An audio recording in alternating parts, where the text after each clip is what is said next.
اب لوگوں کو پریشانی ہے، میں سمجھتا ہوں وہ منظر ہی دیکھنے والا ہوگا جب پوری جنت کے اندر ایک خرگرہ ہوگا کہ پوری جنت کی خواتین کی سردار کون ہے، کہا جائے گا یہ فاطمہ بنت محمد صلی اللہ علیہ وسلم ساری عورتوں کی سردار ہیں۔ لوگ دیکھیں گے، خواتین دیکھنے آئیں گی، جی بھر کے دیکھنے آئیں گی وہ کون سی عظیم خاتون ہے جو ساری جنتی عورتوں کی سردار ہیں۔ جب لوگ ان کے وارے وارے جا رہے ہوں گے اس وقت میں خدیجۃ الکبریٰ کے دیکھنے والا کام ہوگا، وہ کہیں گے لوگوں جس کو تم دیکھنے کے لیے ترس رہی ہو میں اس کی ماں خدیجۃ الکبریٰ ہوں، وہ میری بیٹی فاطمہ ہے، وہ میری بیٹی فاطمہ۔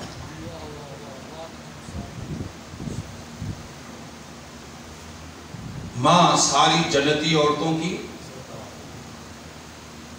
نانا سارے انبیاء کا امام، ماں ساری جنتی عورتوں کی امام۔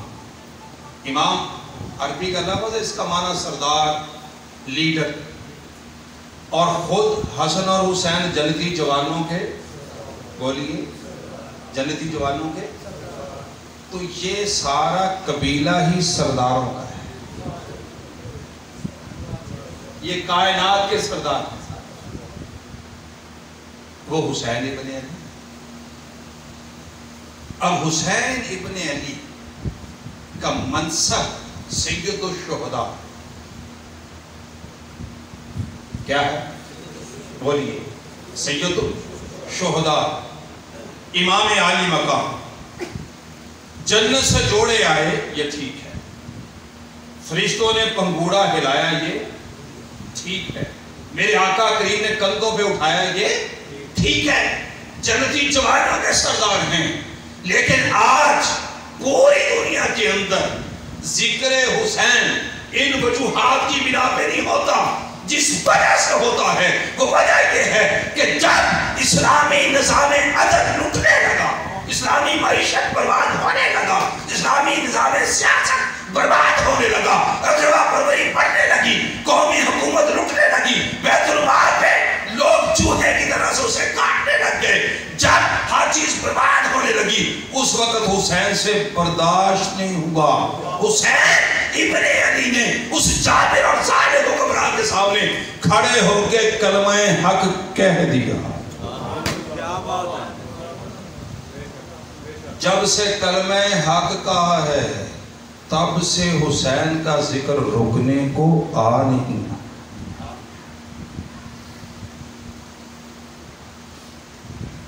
امام عالی مقام کی شہادت، آپ کا مقام اور مرتبہ، یہ کوئی عام آدمی کیا خاص آدمی بھی سمجھ نہیں سکتا، جس کی شہادت کے دن تاجدار انبیاء، ترمذی شریف کی حدیث کے مطابق، صحیح حدیث، سیاستہ کی کتاب ہے ترمذی شریف، تاجدار انبیاء سارا دن روحانی طور پہ کربلا میں گزاریں، اپنے نواسے کی بہادری کی داد دیتے ہوئے، شہادت سے، ولادت سے پہلے سے شروع ہو کے شہادت کی بات تک۔ اب یہ سارا جو میں نے آپ کو منظر بیان کر دیا یہ پس منظر ہے، میں نے صرف یہ بیان کیا کہ کربلا کا جو شہزادہ ہے وہ ہے، کربلا کیا ہے اس کی طرف اب ہم آگے سفر کرتے ہیں۔ اس لیے یہ سب کچھ میں نے بیان کیا تاکہ کوئی یہ نہ سمجھ بیٹھے کہ کوئی مجبور اور مقہور آدمی تھا جو کربلا میں شہید ہو گیا، نہ یہ مجبور تھا، نہ یہ مقہور تھا، نہ یہ غریب تھا، یہ کونین کا شہزادہ ہے جس کو میرے آقا نے فرمایا کہ دنیا میں میرے پھول کا نام حسین۔ ابھی محترم اقبال صاحب ذکر کر رہے تھے کہ آقا کریم انہیں سونگتے، بچے سب کے ہیں، چونگتا ہر کوئی ہے، سونگتا کوئی نہیں۔ آقا کریم کیوں سونگتے تھے؟ فرمایا یہ میرے پھول ہیں. جب پھول کہا تو پھولوں کو سونگا جاتا ہے, انہیں چومتے بھی اور سونگتے. تو کربلا کا حسین کو مجبور آدمی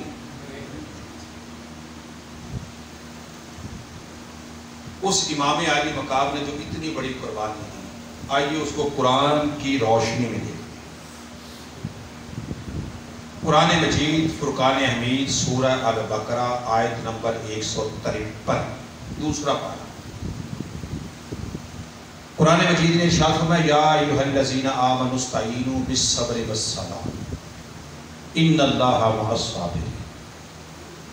آگے پھر یہ کنٹینیو ہے وَلَا تَقُولُوا لِمَنْ يُقْتَلُ فِي سَبِيلِ اللَّهِ أَمْوَاتٌ بَلْ أَحْيَاءٌ وَلَٰكِن لَا تَشْعُرُونَ وَلَنَبْلُوَنَّكُم بِشَيْءٍ مِّنَ الْخَوْفِ وَالْجُوعِ وَنَقْصٍ مِّنَ الْأَمْوَالِ وَالْأَنفُسِ وَالثَّمَرَاتِ وَبَشِّرِ الصَّابِرِينَ وَإِذَا أَصَابَتْهُم مُّصِیبَةٌ قَالُوا إِنَّا لِلَّهِ وَإِنَّا إِلَیْهِ رَاجِعُونَ. یہ کنٹینیو سوچیں.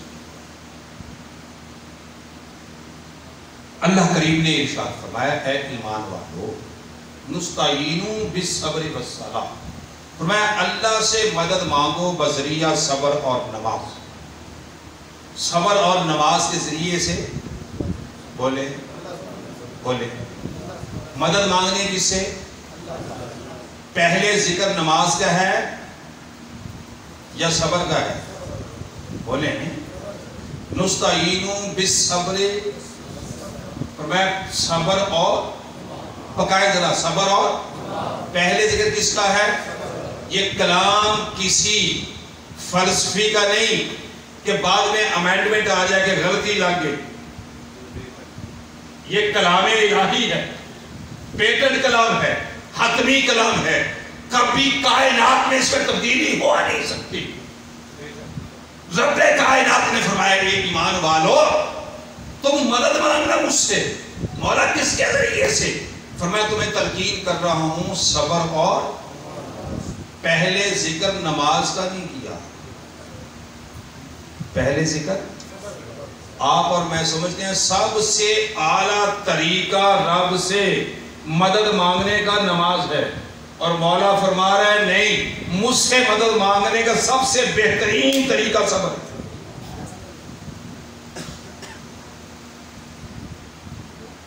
صبر اور نماز.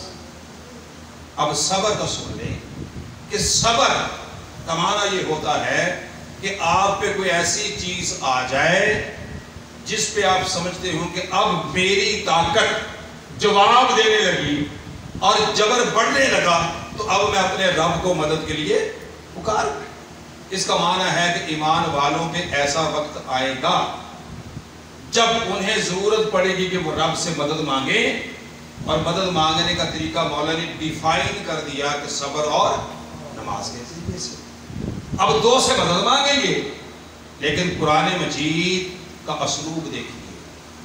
دو سے مدد مانگنے کے حکم کے ساتھ فرمایا ان اللہ مع الصابرین, بے شک اللہ, بولیے سارے, مدد دو طریقوں سے صبر اور نماز سے, لیکن اللہ کن کے ساتھ ہے؟ ان کے ساتھ ہے. میرا کلام نہیں, جس کو پریشانی ہو وہ رب پہ کچھ شکوہ کرے تو مولا 5 وقت ہم نماز پڑھے تو ساتھ دے رہا صبر والوں کا. فرمایا بے شک اللہ خود یہ اس کا اپنا کلام ہے. فرمایا میں سزا دے رہا ہوں, کوئی مجھ سے مدد مانگے صبر اور نماز کے ذریعے سے, ترتیب یہ کر لے کہ پہلے صبر کے ذریعے سے آئے پھر نماز کے ذریعے سے آئے. فرمایا میں یقین دلا رہا ہوں کہ بے شک سے باہر ہو گئی بات. فرمایا میں صبر کرنے والوں کے ساتھ ہوں. کربلا میں چلے جائیے,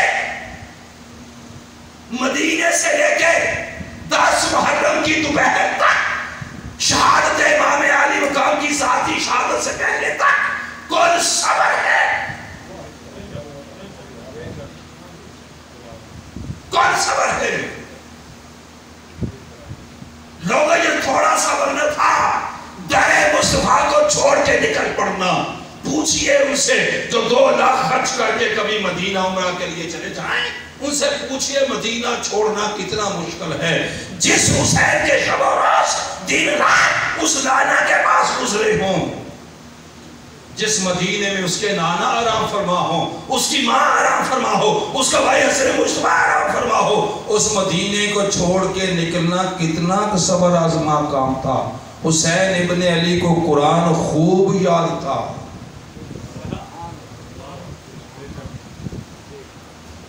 صبر، اور جب اپنی جان پہ 71 زخم بھی برداشت کر لیے اور شمر نہیں، اس پہ رب کی لعنت ہے، اس پہ فرشتوں کی لعنت ہے، رب کی ہر مخلوق کی لعنت ہے۔ جب وہ سینہ حسین پہ بیٹھا کہہ رہا تھا حسین ابن علی بتا کیا ملا یزید کی مخالفت سے، تیرا خان وعدہ ہم نے ختم کر دیا۔ اس وقت میں حسین ابن علی نے کہا شمر تھوڑے وقت کی بات ہے، یہ زمانہ ثابت کرے گا برباد کون ہوا آباد کون ہوا۔ اس وقت میں حسین ابن علی نے کہا شمر کیا وقت ہے؟ کہنے لگا کوفے کی جامع مسجد میں جمعہ کی نماز اذان ہو رہی ہے۔ اس وقت میں حسین ابن علی نے کہا ذرا سینے سے اتر۔ شمر کہنے لگا کیا کرنا ہے؟ فرمایا حکم 2 کا ہے، صبر کے ذریعے سے اور نماز کے ذریعے سے ذرا اسے سجدہ بھی کر لوں تاکہ قرآن یہ نہ کہے حسین ایک پہ عمل کرتا رہا ایک پہ نہیں۔ فرمایا مجھے سجدہ کرنے دے، عمل دونوں پہ ہو جائے، لیکن یقین مجھے اسی بات پہ ہے ان اللہ مع الصابرین۔ کیا کمال ہے، کیا اللہ کن کے ساتھ ہے؟ بولیے۔ میں آپ کو واقعات نہیں سنا سکتا بہت زیادہ، میں منہاج القرآن سے ہوں، اور منہاج القرآن کا کام ہے لوگوں کی فکر کے دائرے کو سیدھا کرنا، لوگوں کی سوچ سیدھی ہو جائے، وہ ایسے گھومتے پھرتے نہ جائیں مدینہ کی طرف، انہیں معلوم ہو کہ اگر مدینے جلد پہنچنا ہے تو سب سے شارٹ کٹ راستہ کربلا ہے۔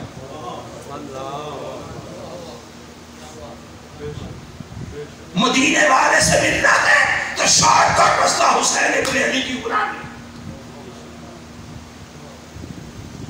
بے شک اللہ کن کے ساتھ ہے؟ تو صبر کی انتہا کا نام حسین ہے۔ بولی یہ ہے کہ نہیں؟ بولے زور سے بولے، ذکر حسین میں بیٹھے ہیں کہ نہیں ہے؟ صبر کی انتہا حسین ہے، تو پھر یہ کہنے میں کیا حرج ہے کہ جس کے ساتھ اللہ ہے اسے حسین کہتے ہیں۔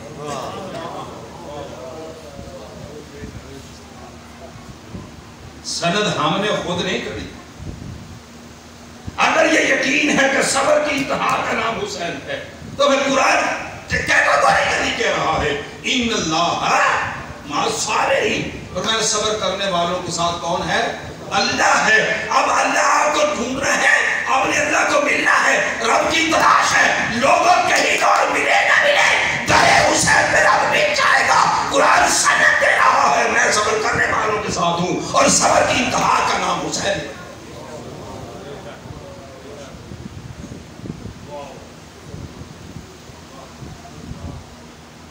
قرآن مجید فرقان حمید نے اگلی آیت میں فرمایا وَلَا تَقُولُوا لِمَن يُقْتَلُ فِي سَبِيلِ اللَّهِ أَمْوَاتٌ، میں انہیں مردہ نہ کہو، انہیں مردہ، انہیں بولیے مردہ، مولا کنہیں مردہ نہ کہیں، فرمایا جو تمہاری آنکھوں کے سامنے، بہت توجہ طلب بات ہے، تمہاری آنکھوں کے سامنے جن کی روح اور جسم کا رشتہ ٹوٹ جائے دشمن کی گولی لگنے سے یا دشمن کی تلوار لگنے سے یا نیزہ لگنے سے، تیر لگنے سے، بھالا لگنے سے، بم بلاسٹ ہونے سے، راکٹ لگنے سے، میزائل لگنے سے تمہارے سامنے بندہ دم توڑے،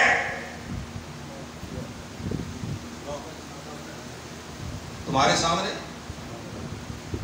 تو مولا یہ ہمارے سامنے بے حس پڑا ہے، میں تمہارے سامنے بے حس ہے نا، میں رب ہو کے تمہیں منع کا حکم دے رہا ہوں، یہ ترغیب نہیں ہے. علماء جو عربی جاننے والے وہ جانتے ہیں یہ ترغیب نہیں ہے, یہ ترغیبی جملے نہیں ہیں مولا کے, موٹیویشنل گفتگو نہیں ہے, یہ حکم آ رہا ہے وَلَا تَقُولُوا, میں مت کہا انہیں مردہ. تو مولا میرے سامنے تو اس کی جان نکلی, میں تمہارے سامنے نکلی ہے نا, اب تم آنکھیں بند کر کے میری بات پہ یقین کر کے کہہ دے یہ مردہ. وہ سمجھ بھی آ رہی کہ نہیں؟ آنکھیں دیکھ رہی ہیں کہ یہ اس جسم میں روح اب باقی. مولا نے فرمایا بے شک تمہیں یہی نظر آ رہا ہے, لیکن اگر توحید پرست ہو, کیا ابھی عشق رسول کی بات نہیں آئی, ابھی توحید پرستی.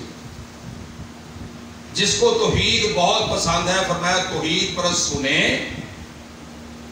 اور کہے کہ یہ مردہ. تو مولا کیا کہے؟ فرمایا بل احیاء, اب تو اپنی زبان سے کہہ, اپنی زبان سے کیا کہوں؟ یہ بولے ہیں, زور سے بولو بھائی, جو اللہ کی راہ میں مارے جائیں انہیں مردہ کیا کہو؟ پھر بولیں, پھر بولیں.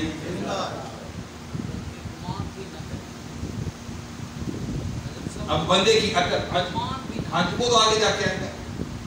اب یہ بات جب اللہ نے حکم دیا تو مولا چونکہ بندوں کی نفسیات سے چونکہ اس کا خالق ہے جو وہ جانتا ہے, انہوں نے کہا عقل میں نہیں آتی. فرمایا وَلَٰكِن لَا تَشْعُرُونَ, یہ تمہاری عقل سے بھاری بات ہے, تمہارے شعور میں یہ بات آ سکتی نہیں. تمہارے شعور میں نہ بھی آئے تب بھی کہو کہ یہ کیا ہے. مارے کہاں پہ جائیں؟ فی سبیل اللہ اموات, انہیں میری راہ میں کیا آ جائے. سدینے والے بولنا ہے, اپنے یاد کروانا ہے میں نے سبق کا, اور یہ آج کا سبق یہی یاد کروانا ہے. اللہ کی راہ میں جنہیں, پھر بولے اللہ کی راہ میں, اللہ کی راہ میں کیا آ جائے؟ اللہ کی راہ میں. اس کا مطلب ہے بندہ اللہ کی راہ پہ چلے تو اس راہ میں موت بھی ہے.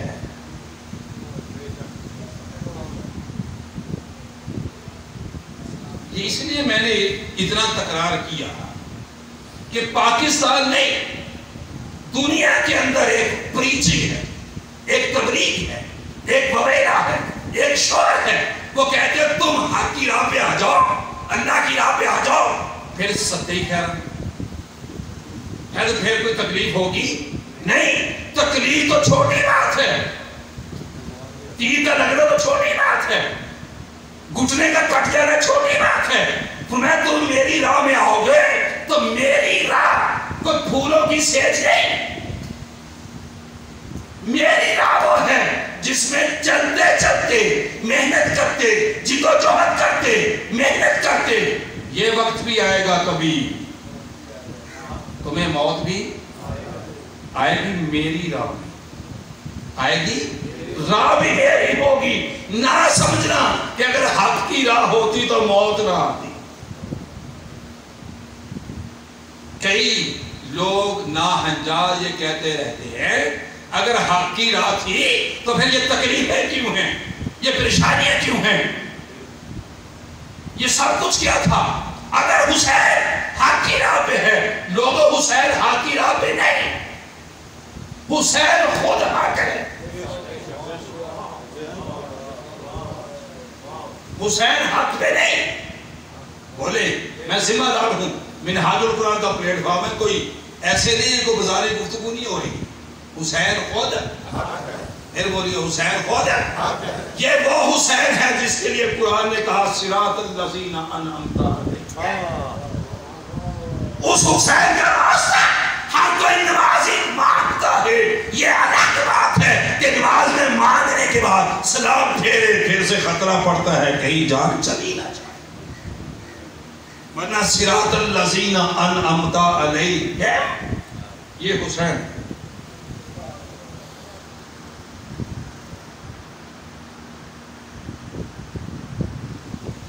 کہتے ہیں اگر حق کی راہ ہے تو پریشانی کیوں, ابتلا کیوں, آزمائش کیوں, پریشانی کیوں.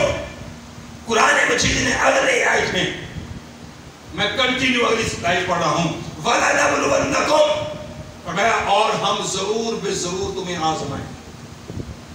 کیا کریں گے؟ بولیے.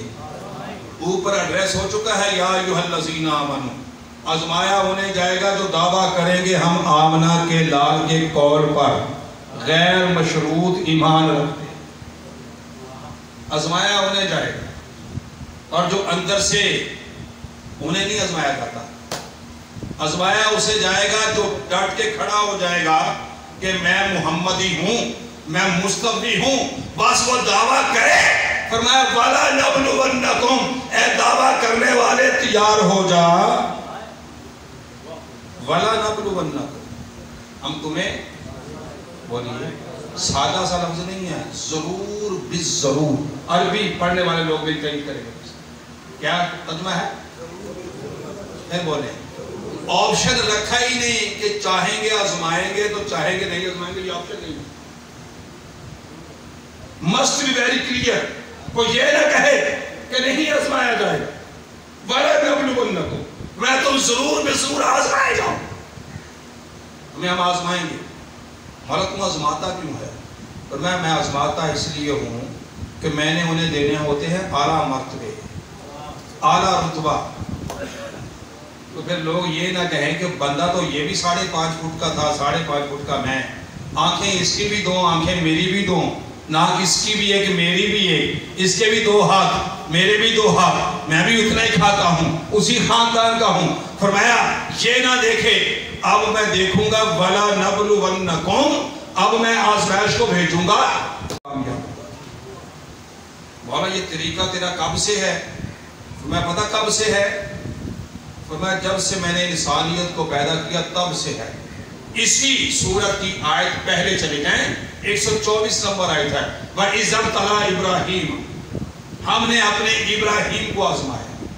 بولیے اسی حسین کے جد امجد کو, حسین کے جد امجد کے جد امجد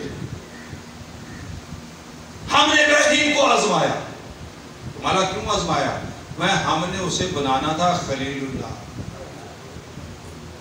ہم نے بنانا تھا, جب ہم نے اسے اپنا خلیل بنانا تھا تو ہم نے چاہا کہ انبیاء تو 1,24,000 ہیں. سمجھیے میں کیا کہہ رہا ہوں. باقی کوئی نہ کہہ دے کہ مولا ہم بھی تیرے نبی, ہم بھی تیرے پیغمبر, ہمیں تو نے خلیل نہیں بنایا. فرمایا ہم نے آزمائش بھیج دی ابراہیم پر. فرمایا ابراہیم تیرا بڑھاپا ہے. جی مولا. فرمایا اب اپنی بیوی کو حاجرہ کو وہاں چھوڑا جہاں پانی پینے کو نہ ہو, بندہ دیکھنے کو نہ ہو, کھانے کو کچھ نہ ہو, بے آب و گیاسمین ہو, چھوڑا. مولا میں تو چھوڑا تو تمہیں کیا ملے گا؟ مجھے یہ ملے گا, میں دیکھوں گا بندہ خلیل ہونے کے قابل ہے کہ نہیں. وَإِذَا ابْتَلَىٰ إِبْرَاهِيمَ ہم نے ابراہیم کو آزمایا. مولا پھر کیسے آزمایا؟ فرمایا پھر ہم نے اس کے لیے آگ بھڑکائی, شعلے اٹھ رہے تھے, اور ابراہیم کا ساتھ دوسرا کوئی بندہ بھی حق والے کہتے ہیں اگر حق پہ ہے طاہر القادری تو فلاں ساتھ کیوں نہیں. یہی لوگ بے شرم مل جاتے ہیں. شیخ الاسلام ڈاکٹر محمد طاہر القادری پہ کئی لوگ زبان کھول لیتے ہیں, کہتے ہیں اگر طاہر القادری سب حق پہ ہیں, اگر ڈاکٹر طاہر القادری کی جدو جو حق ہے تو فلاں ساتھ کیوں نہیں. میں وَإِذَا ابْتَلَىٰ إِبْرَاهِيمَ نمرود کا دربار اور اکیلے ابراہیم, کوئی ڈھارس بنانے والا بھی نہیں.